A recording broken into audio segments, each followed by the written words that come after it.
Pozdravljeni v še enem čisto svežem svetovnem intervjuju, kjer tokrat gostimo enega in edinega zmagovalca resničnostnega šova Exatlon, Franka Bajca. Franko, pozdravljen. Hvala, ker si vzel čas in prišel sem. Z veseljem. Povej mi, kje si izgubil svojo zmagovalko Marjanco? Marjanca je doma trenutno. Mislim, da je zbolela z eno gripo in tukaj se je neki še en pik insekta imela, tako da počiva. Aha, no, samo da bo vse v redu, ne? Ja, bo. Povej, pred dnevi si postal prvi slovenski zmagovalec Exatlona. Kako sam gledaš na zmago? Ponosen sem na to zmago. Mislim, da sem se imel res fajn tam. Cela izkušnja je bila taka, da pomislim, da sem jaz ostal zadnji izmed fantov, je pač res lepo. Kako si praznoval zmago? Zmago sem praznoval v krogu domačih. Presenetili so me in tu praznovanje se nadaljuje še danes. Se mi zdi, da se še ni končalo. Pa si se že spočil? Ja in ne, no, spočil sem se od Exatlona, se pravim, praznujemo že cel teden, ko se za Primorce spodobi, ne? Ja. Pravilno. Povej, s kakšnimi pričakovanji pa si sploh šel v šov? Jaz sem slišal, da je bil tvoj cilj že od samega štarta zmaga. Šov v šov. Sem šel brez pričakovanj, mislim, da si tako lahko najmanj razočaran. Šel sem v bistvu tudi, ker sva se lih Čorčipom prej pripravljala na boksarsko tekmo, Van je že imel povabilo, potem sem ga dobil še jaz in je vse tu na konci privedlo od tega, da sem se za to odločil. Moram pa reči, da težko si je bilo ustvariti neka pričakovanja, ker nobeden od nas niti ni vedel, kam točno se odpravljamo, kaj bomo točno delali, kako tu poteka. Jaz imam še ta način, da nočem pogledati kakšnega šova pred mano, se pravi, da ga speljem res tako po nekom občutki, brez da imaš že neko sliko, kako bi vse to moglo izgledati in izgleda, da se je to zopet obrestovalo. Ampak zmaga je bila pa v tvoji glavi že od prvega dne? Tu pa seveda, zmeri, ko grem do konca in tudi tle sem šel, so bili itak vmes vzponi in paci. Kakšen precej hud padec, se mi zdi, da vmes bi tudi sotekmovalci lahko povedali, pa mislim, da na konci se je vse tako izteklo, da boljši se ne bi moglo. Imam pa še eno stvar, zmeri si želim, tako če smo lih pri zmagi, ne da zmagam, ker mogoče včasih zmaga ni najboljši, kar se ti lahko zgodi, je to, da se zgodi zame najvišje dobro, karkoli pač tu je že in včasih se iz poraza naučiš več. Jaz sem samo hotel se imeti fajn, eno zgodbo za vnuke narediti, čim več potegniti iz izkušnje in zdaj, ko pogledam nazaj, se mi zdi, da sem potegnil vse, kar se je dalo.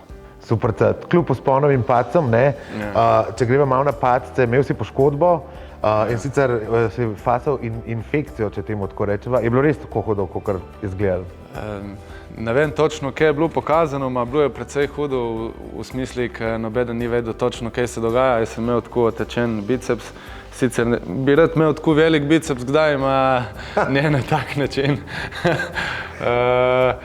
Pač na isti dan, ko se je Marjanca poškodovala Hležen, sem jaz se tukaj upraskal in ko smo imeli tudi s Čorčipom treninge in je tukaj lih na pregibu, je bilo non-stop mokro, idealno z bakterijo, da se razvije. Bili smo še v baraki, kjer ni bilo tuš, oziroma je bil samo eden tuš in smo pole malo bolj šparali se s tuširanjem čez dan in se je unijelo. Jaz sem bil pole 4 dni v bolnici, v bistvu moram reči, da še nisem imel tako grozne izkušnje, sploh, ker si v tuji državi, ne poznaš toliko jezika, vse se ti zdi malo bolj ne na takem nivoju, mogoče ko je doma, čeprav zdravniki so v redu, tako da tiste par dni, ki sem preživel v bolnici, je bilo kar tako.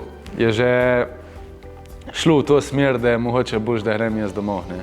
Aha, ampak torej sva že s tem nekako utišala vse te zlobne jezike, ki govorijo, da sta z Marjanco malo igrala te svoje poškodbe zato, da sta ostala v šovu. Jaz mislim, da kdorkoli je bil deležen tega tekmovanja, točno ve, da tudi ti počivaš, ti ne pomaga prav nič, zgubiš formo, zgubiš občutek, vsak dan tekmuješ, vsak dan imaš več možnosti za napredovati. Ni nobenega razloga, da bi jaz imel zaradi tega kaj olajšano, kvečemu mislim, da je precej oteženo. Tudi roka me boli še danes teh velikih vrečk, nisem mogel toliko metati, če bi samo to vedel, bi najbrž tudi izbral drugačno finale.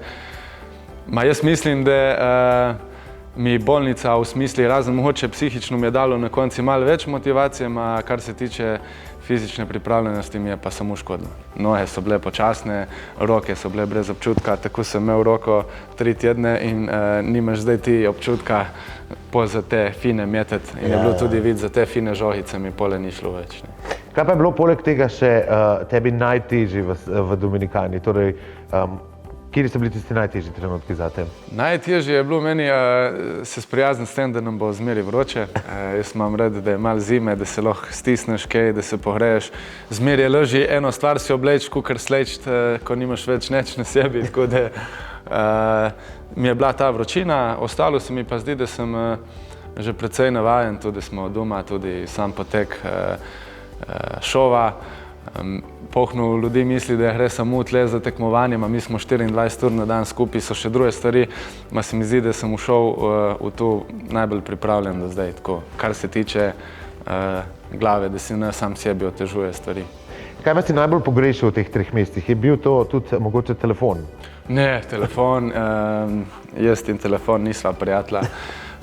Tudi kolegi in ostali, ki me poznajo, vejo, da nisem najbolj dosegljiv na to napravo, ker podpiram, samo nisem pa toliko, zato se mi zdi, da je res preveč časa, vsi preživimo in vsi si ustvarjajo ljudje pričakovanja, da zdaj moram biti pa non-stop dosegljiv in da je narobe, če ne odgovorim takoj, ima dan hitro vedeti, da telefon ni moj gospodar in tudi tam ni bil, sem bil kvečemu, sem imel tako mišljenje, da zdaj sem na dopustih glede tega.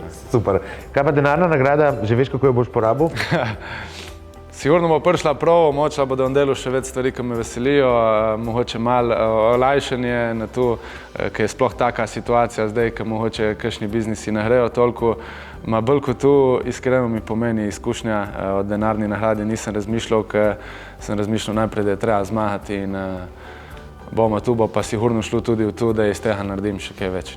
Super, zdaj tep lahko rečemo tudi kralj slovenskih resničnostnih šovov. Bil si v 4, ne? Ja. V 4 pa vej, kje je bil najtežji oziroma največji izziv zate in kje si imel največ sreče? Največ sreče? Najtežji je bila zame kmetija, če povem pošteno, zaradi tega, ker mi je bilo res nedomače okolje in pohno je bilo tega prepirov, psihičnega pritiska, ki ga jaz ne toliko maram. Torej lažje prenašaš fizično, Tu je meni užitek bil. Tako je meni delalo na štarti, jaz sem živo, zato sem rekel, ajde, dajmo zdaj gas. Medtem ko na kmetiji je pa malo drugače to. Vse smo se imeli lih tako fajn, je bila super ekipa, če že moram primerjati. Tudi na Survivorju recimo je bilo pohnu tega fizičnega pritiska, zmatren si bil, borba sam s sabo, še zmeraj mi je bilo tisto bolj všeč. Najlepši sem se imel na Zvezdah plešejo, tega ne vem, če bo kjer šel tu premahal, tam sem res užival. Največ sreče sem pa po mojem imel tukaj na Exatlonu. Kaj pa zdaj boš počel, ko si se vrnil nazaj v Slovenijo? Torej, en teden si že doma, rekel si, da praznuješ, ampak vseeno, kaj te čaka še, oziroma kaj sploh tvoja želja zdaj? Nov šov mogoče? Prav konkretno o novem šovu še nisem razmišljal, ne bom pa rekel nikoli, ker se lepo zgodi. Zdaj me čaka ene par projektov, zdaj še pač ne morem govoriti, v naslednjem leti se bomo še gledali, tako da drugače pripravljam se na boksersko tekmo s Čorčipom, ki se zdaj prestavlja zaradi korone. Nekaj imam tudi projektov še odprtih v glasbi, drugače na filmi bomo tudi še delali, tako da dela ne manjka, bolj je čas tisti, ki zdaj primanjkuje. Hitro je tema. Hitro je konc dneva in če bi bil dan še enkrat daljši, bi bilo lih prav. Super, za konec pa še dotakniva se praznikov, ki prihajajo. Kje in s kom boš preživel praznike in novo leto? Mislim, da je že kar samoumevno, da za Božič bom doma. Praznoval bom z družino. Vsako leto imamo običaj, da se obdarujemo, skrivni božiček, vsako eno darilo. Treba je tudi malo nadoknaditi čas za nazaj. Brat in sestre smo vsi odrasli, tako da je tevih dohodkov zmeri manj in je lepo, da jih nadaljujemo. Ostale praznike za novo leto še nisem planiral, je bilo premalo časa, ma zna biti tudi, da bom kje blizu. Pa takoj po novem letu me čaka še izlet na Laponsko, tako da ne bo dolgčas. No. Super. Franko, najlepša hvala za tvoj obisk. To je bilo to, mi pa se vidimo zopet v naslednjem svetovnem intervjuju.